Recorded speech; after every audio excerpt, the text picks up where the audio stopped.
Bangladesh premier league BPL এর দ্বাদশ আসরের আগে সবশেষ কন্টেন্ট হোপফুলি, এবং সেই কন্টেন্টে আলোচনায় রয়েছেন দেশি কিছু ক্রিকেটার এবং ডিরেক্ট সাইনিং এর ক্ষেত্রে দেশি দুই বিদেশি দুই যে চারজন ক্রিকেটারকে সরাসরি চুক্তিবদ্ধ করে দলগুলো তাদের স্কোয়াড সাজাতে পারবে, সেই ডিরেক্ট সাইনিং এ কোন দল এগিয়ে রয়েছে সেই আলোচনা। আপনারা ট্যাগলাইনে দেখছেন যে লিটনকে নিয়ে তুমুল ঝড়, এবং এই লিটন ঝড়টা শেষ পর্যন্ত কোথায় গিয়ে শেষ হয় সেটাই দেখার অপেক্ষা।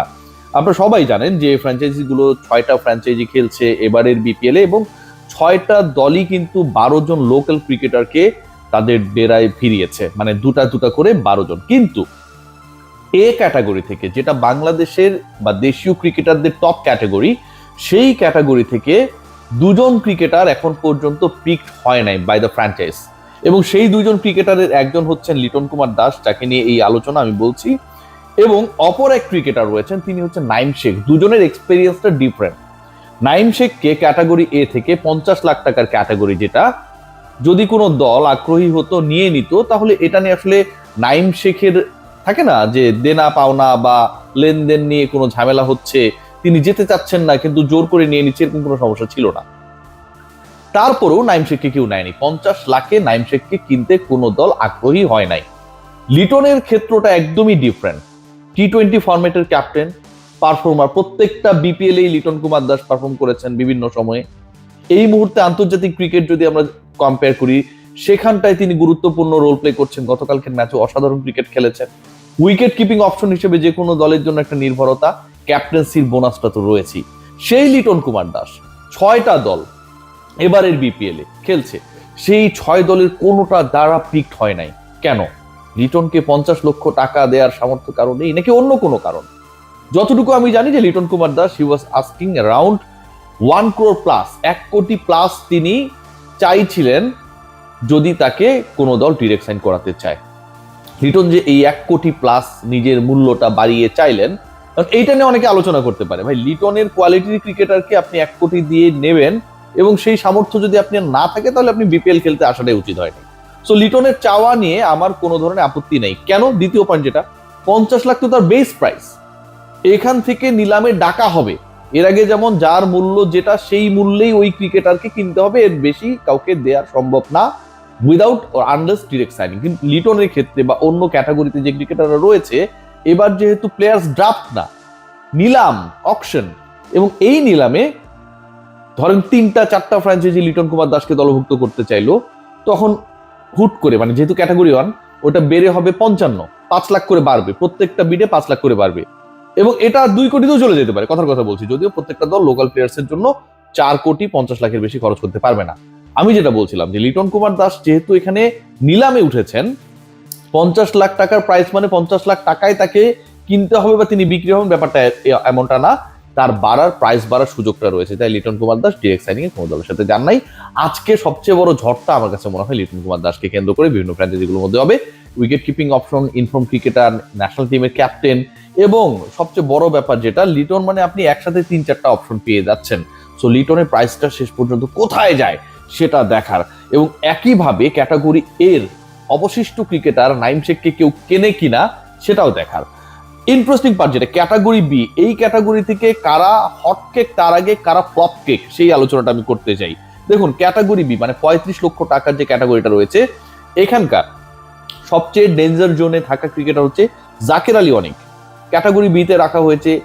কেন জাকির আলী অনিক ক্যাটাগরি বিতে রয়েছে, I have no proper idea, আমাদের লিপু ভাই ভালো বলতে পারবে। এই ক্যাটাগরিতে আরো একজন রয়েছে, জাকির আলী অনিকের সাথে যা দুর্বার কম্পিটিশন, একজন ন্যাশনাল টিমে, একজন ন্যাশনাল টিমের বাইরে সোশ্যাল মিডিয়াকে সব সময় হেলিয়ে দুলিয়ে রাখেন। জাকির আলী অনিকের সাথে যার ভয়ঙ্কর কম্পিটিশন, সেই ইয়াসির চৌধুরী রাব্বি। গতকালকে ইয়াসির চৌধুরী রাব্বি তার নিজের ভ্যালু বাড়ানোর জন্য নিজের ফেসবুক পেজ থেকেই লাস্ট বিপিএল এ কি করেছিলেন সেটা পোস্ট করেছিলেন, এবং সেটা নিয়ে আমরা দেখেছি মানুষের মধ্যে হাস্যরসাত্মক প্রতিক্রিয়া। ইয়াসির চৌধুরী রাব্বি এবং জাকির আলী অনিক, এই দুজনের প্রাইস 35 লক্ষ টাকা, মানে এদেরকে নিতে হলে ন্যূনতম 35 লাখ দিতেই হবে। একাধিক দল আগ্রহী হলে সেটা আবার বাড়বে। সো এই দুজন ক্রিকেটারকে কারা নেয়, এটা কিন্তু একটা interesting fact. Specially Zakir Ali অনিকের থেকেও আমি মনে করি ইয়াসির চৌধুরী রাব্বির ব্যাপারে আগ্রহটা কার বেশি। হটকেক হিসেবে এখানটায় কারা রয়েছেন আপনারা যদি সেটা খোঁজার চেষ্টা করেন, আমার কাছে মনে হয় সবচেয়ে বড় হটকেক যাকে নিয়ে পারাপারি হয়ে যাবে, এবং তিনিও আই থিঙ্ক ডিরেক্ট সাইনিং এ রাজি হন নাই, 35 লাখে বিক্রি হতে রাজি হন নাই, নিলামে উঠুক তারপর দেখা যাবে প্রাইস কত। পারভেজ হোসেন ইমন, ওপেনার, মারকুটে ব্যাটসম্যান, টি-20 ক্রিকেটে আপনি আসলে যেরকমটা চান, হয় টিকবেন না হয় আউট হয়ে চলে যাবেন, বল নষ্ট করবেন না, মাঝামাঝি কোনো কিছু না। গত ম্যাচেও বাংলাদেশকে জেতানোর ক্ষেত্রে শুরুতে একটা দারুণ স্টার্ট দিয়েছেন। পারভেজ হোসেন ইমন রয়েছেন ক্যাটাগরি বিতে নাম্বার 6, এবং আপনি একই সাথে পারভেজ হোসেন ইমনকে দিয়ে অনেকগুলো কাজ করাতে পারবেন। বিসিবি বলছে তিনি উইকেট কিপিংও করতে পারেন, লেফট হ্যান্ড ব্যাট করতে পারেন, ওপেনিং করতে পারেন। সো ক্যাটাগরি বিতে জাকের আলী অনিক এবং ইয়াসির চৌধুরী রাব্বি যদি বোঝা হয়, তাহলে এই গ্রুপের এই ক্যাটাগরির সবচেয়ে হাই ডিমান্ডিং ক্রিকেটার তুমি পারভেজ হোসেন ইমন রয়েছেন। মাহমুদুল্লাহ রিয়াদ, মুশফিকুর রহিম, তাওহিদ হৃদয়, আরো 3 জন ক্রিকেটারের নাম বললাম। মুশফিক মাহমুদুল্লাহ মানে যদিও তাদের ফর্ম ভর্তির দিকে, সময়টা শেষের দিকে, বাট বাংলাদেশের কনটেক্সটে তারা ম্যাটার করে।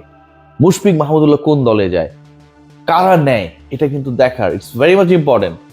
এই ক্রিকেটারদের এক্সপেরিয়েন্স রয়েছে, এদের বিপিএল জেতার অভিজ্ঞতা রয়েছে, তাদের ক্যাপ্টেন্সি করার অভিজ্ঞতা রয়েছে, যে কোনো ধরনের ইন্টেন্স মোমেন্টে দলকে সেখান থেকে বের করার এক্সপেরিয়েন্সেস রয়েছে। সো মুশফিকুর রহিম, মাহমুদুল্লাহ রিয়াদ যে কোনো বিবেচনায়, যে কোনো দলের জন্য একটা বড় অ্যাসেট আমার কাছে মনে হয়। শামীম হোসেন পাটোয়ারি আরেকজন ক্রিকেটার, তাকে নিয়েও আমার কাছে মনে হয় যে একটা কারাকারি হওয়া উচিত। শামীম হোসেন পাটোয়ারি ন্যাশনাল টিমে কিছুটা অফ ফর্মে রয়েছেন, তাকে বাদ দেয়া নিয়ে লিপু এবং লিটনের মধ্যে যে ঘটনা ঘটেছে, বিশ্বকাপ স্কোয়াডে আমি যতটুকু মনে করি যদি ক্যাপ্টেন লিটন কুমার দাসের কল রাখা হয়, Shamim Patwari must be the power of that squad. Shamim Hossain Patwari ঠিক পারভেজ হোসেন ইমনকে নিয়ে যেমনটা এখানটা একটা হাই নোটে কারাকারি হবে, শামীম পাটোয়ারি আমার কাছে মনে হয় is going to be a very very expensive cricketer from category B. এবং ঠান্ডা লেগেছে, প্রাইসটা এমনও হতে পারে যে ক্যাটাগরি এর কাউকেও ক্রস করে যেতে পারে, 50 লাখ ক্রস হয়ে যেতে পারে। ক্যাটাগরি সিতে গুরুত্বপূর্ণ কজন ক্রিকেটার রয়েছেন, তবে আমার কাছে যেটা মনে হয় সবচেয়ে ইম্পর্টেন্ট ক্রিকেটার ক্যাটাগরি সি থেকে যদি আমরা খোঁজ করার চেষ্টা করি, টু মি সেটা হচ্ছে রিপন মন্ডল একজন। রিপন মন্ডলের পারফরমেন্স আপনারা দেখেছেন, ডেথ ওভারে দারুণ বল করেন, শুরুতে দারুণ বল করেন, টানা ইয়র্কার করতে পারেন। এবং এই ক্যাটাগরি থেকে আমার কাছে আরেকজন ক্রিকেটারকে মনে হয়েছে গুরুত্বপূর্ণ, যিনি হতে পারেন যে কোনো দলের জন্য বড় অস্ত্র, সাব্বির রহমান, আপনাদের সবার প্রিয়। 22 লাখের ক্যাটাগরি সি, রিপন মন্ডল, সাব্বির রহমান, এই দুইজনকে নিয়ে দলগুলোর মধ্যে টুমি আমার কাছে মনে হয় যে একটা বড় ধরনের কম্পিটিশন হওয়ার সুযোগ রয়েছে। এর বাইরে আলিস আল ইসলাম রয়েছেন এখানটায়, সাদমান ইসলাম রয়েছেন, এবং জাকির হাসান রয়েছেন, আকবর আলী রয়েছেন, রনি তালুকদার, তাইজুল ইসলাম, নাহিদ রানা, মোহাম্মদ মিঠুন, জয় রয়েছেন, ইবাদত রয়েছেন, আবু হায়দার রনি রয়েছেন। বাট আমার কাছে মনে হয় যে এখানটায় রিপন মন্ডল বোলিং ওয়াইজ গুরুত্বপূর্ণ একজন ক্রিকেটার হয়ে উঠতে পারেন ফ্রম ক্যাটাগরি সি। এবং সাব্বির রহমান শেষ পর্যন্ত কোন দলে যান, কত টাকায় যান, সেটা আজকে দেখার বিষয়। ক্যাটাগরি ডি নিয়ে কারাকারি হবে, একজনের প্রাইস শেষ পর্যন্ত 40-50 যদি হয়ে যায় কিচ্ছু করার থাকবে না। হাবিবুর রহমান সোহান কি করতে পারে সেটা তিনি করে দেখিয়েছেন রাইজিং স্টার্স এশিয়া কাপে, এবং সেই রাইজিং স্টার্স এশিয়া কাপ টি-20 ফরম্যাটে সেটা তিনি করে দেখিয়েছেন। হাবিবুর রহমান সোহান ক্যাটাগরি ডিতে রয়েছেন, এটাও আমার কাছে খুব অদ্ভুত মনে হয়েছে, আরো বেটার ক্যাটাগরিতে তিনি থাকতে পারতেন। হাবিবুর রহমান সোহানকে নিয়ে যে কারাকারি হবে, 18 লাখের ক্যাটাগরি, হাবিবুর রহমান সোহানের প্রাইস 30 লাখ প্লাস হয়ে যাবে। আই থিঙ্ক আজকে যখন নিলামে উঠবেন হাবিবুর রহমান সোহান, ক্যাটাগরি ডিতে রাখাটাই তার সাথে আমার কাছে মনে হয় অন্যায় করা হয়েছে। তাকে নেয়ার জন্য প্রত্যেকটা দল ট্রাই করবে, এবং তার প্রাইস 30 লাখ প্লাস হয়ে গেলে অবাক হওয়ার কিছু থাকবে না। ক্যাটাগরি ডির আমার কাছে মনে হয় সবচেয়ে গুরুত্বপূর্ণ ক্রিকেটার হতে পারেন হাবিবুর রহমান সোহান, এবং তাকে নিয়ে টানাটানি হওয়াটা খুবই স্বাভাবিক। আমার কাছে মনে হয়েছে যে এই ক্যাটাগরি মানে ডি ক্যাটাগরি পর্যন্ত যে ডিসকাশনটা করলাম, এই ডিসকাশনে যে ক্রিকেটারদের নাম বললাম তারা going to B the hot cake in the upcoming BPL auction. এর বাইরে রংপুর রাইডার্স নুরুল হাসান সোহান মোস্তাফিজকে ডিরেক্ট সাইনিং করিয়েছে, ঢাকা ক্যাপিটালস তাসকিন সাহেবকে করিয়েছে, সিলেট করেছে নাসুম মিরাজ, নোয়াখালী সৌম্য সরকার হাসান মাহমুদ, রাজশাহী নাজমুল শান্ত তানজিদ হাসান, চট্টগ্রাম রয়্যালস তানভীর ইসলাম শেখ মাহাদি। আমার কাছে মনে হয়েছে নোয়াখালীরটা খুব ভালো হয়েছে, সৌম্য সরকার হাসান মাহমুদ। দেখা যাক শেষ পর্যন্ত কি হয়। Take great care, keep watching my channel and my page for having much more BPL updates.